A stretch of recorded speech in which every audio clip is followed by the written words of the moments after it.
Hi everyone, welcome back to another video from Wake&Tech. In this video, we will be learning how to create an iQIYI account using your mobile device. You can easily create an iQIYI account using your mobile app or website. So let's get started. First of all, download and install the iQIYI application on your device if you haven't already. Once you have done it, launch the app open. You will then end up in the home page of the app. Go ahead and tap on the Me button at the bottom right corner. Now, tap on the Login/Sign Up button at the top, and then to start up the sign up process, click on Sign Up Now at the bottom. Enter an email address or mobile phone number that you want to register with. I'm gonna type in an email ID. Once done, click the Next button. Now verify your email by checking your email inbox.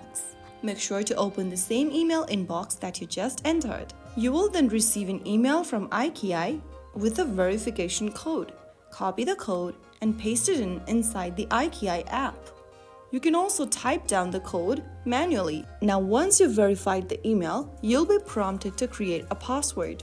Enter a password which is at least 8 to 20 characters long and that has letters, numbers and punctuations in it. Finally, after you are done, tap on this little circle at the bottom and click on Next. You have now signed up successfully. All you need to do now is to enter your personal information on the next page to complete your profile. You can go ahead and add a profile picture, enter your name, select your gender, and click on Save. If you want to skip that for now and do it later, click on Skip. And there you have successfully created an iQIYI account. Once you've successfully signed up, a world of entertainment opens before you. You can now explore trending C-dramas, K-dramas, animes, and exclusive content. I hope the video was helpful to you. If it was, don't forget to like, share, and subscribe for more videos like this. I'll be back in the next video. Stay tuned till then.